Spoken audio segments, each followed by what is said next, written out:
work truck friends. Lauren Fletcher here with your Truck Chat Monthly Recap. I break down what's new, what's next, and what's working for vocational truck and van fleets like yours.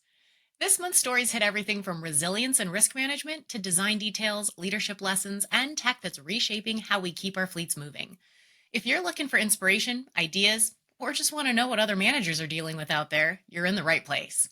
Before I dive in, hit that like button and subscribe, though, so you don't miss a single episode.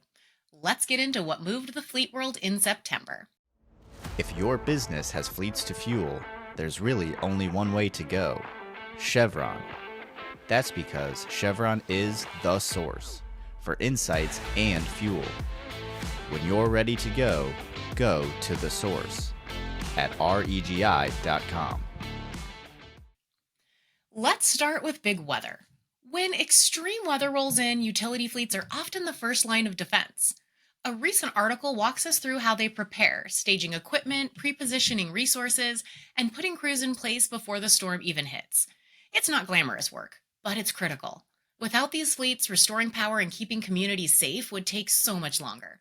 What struck me most is that resilience doesn't just come from trucks or technology. It comes from planning, practice, and people willing to roll straight into the toughest conditions.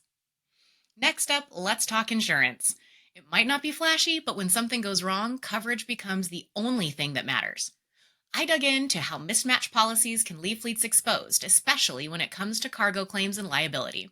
Think about it. You've got the right drivers, the right trucks, the right safety tools, but if the paperwork isn't right, one accident could hit your bottom line harder than you think. The lesson here? Don't wait until after an incident to discover that you've got the wrong coverage.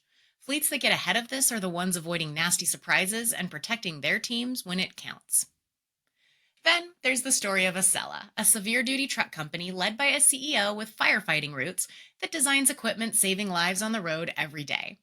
Their mission started with protecting firefighters, and that same mindset now shapes the tools fleets rely on. I love this because it shows that safety isn't a feature you bolt on at the end. It's something you design for from the ground up. And when you do that, you don't just create a better product, you build confidence for every driver who climbs behind the wheel. Now, let's zoom in on something that seems small, but makes a big difference: pickup truck bed length. Recent research has examined a key detail that can significantly impact the productivity of your fleet. A longer bed provides more capacity, right? But maneuverability is compromised in tight spaces. A shorter bed, perfect for crowded city streets, but quite limited when the cargo stacks up. This topic is a perfect example of how fleet fit is never a one-size-fits-all. The best choice depends on your routes, your jobs, and your drivers. Ignore it, and you risk putting the wrong truck on the wrong task. Next, I'm turning to you, the fleet community, for our year-end lessons and predictions. I'm gathering real-world wins, misses, and pivots from 2025, plus your best forecasts for 2026. What surprised you this year? What would you do again? What are you budgeting for, changing, or pressing pause on? Share your insights at the link in the description.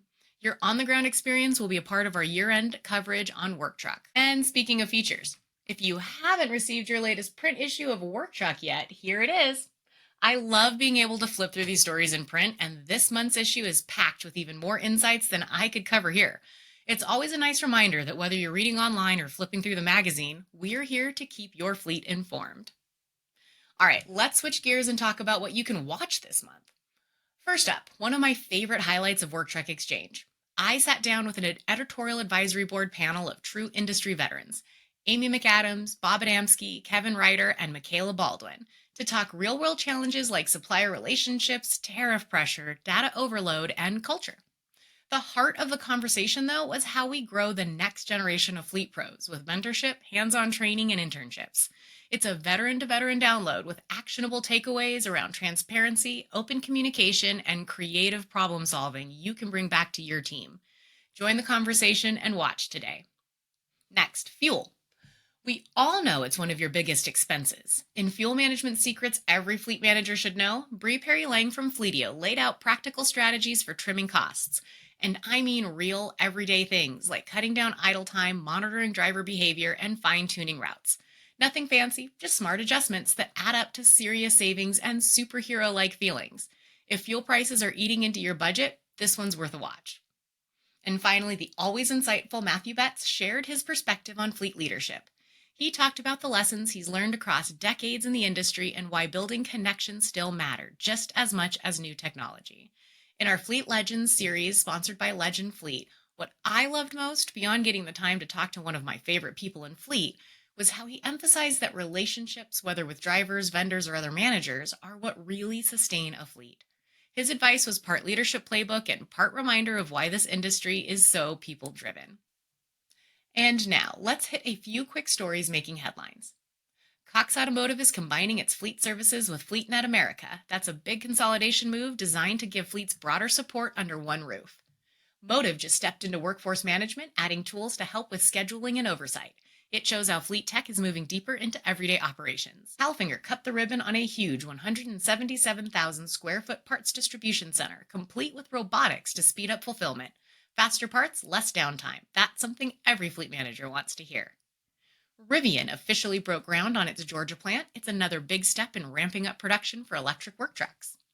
Lytx reported its fatigue detection tech is now reaching 90% accuracy. That's a huge leap forward and could be a game changer for safety programs. And Ram updated its EV pickup strategy, renaming its range extended model to better align with its lineup. It's a sign that automakers are still fine tuning how they talk about electrification to fleets. And that's your Truck Chat monthly recap. September brought us stories of storm response, smarter risk management, safety driven design, and leadership lessons worth carrying forward. If you found something helpful or just enjoyed hanging out for a bit, hit that like button, subscribe to Truck Chat, and share this with your fleet crew. I'm Lauren Fletcher, and I'll catch you next month with more insights, updates, and more of what keeps your fleet rolling. Stay safe out there, fleet friends.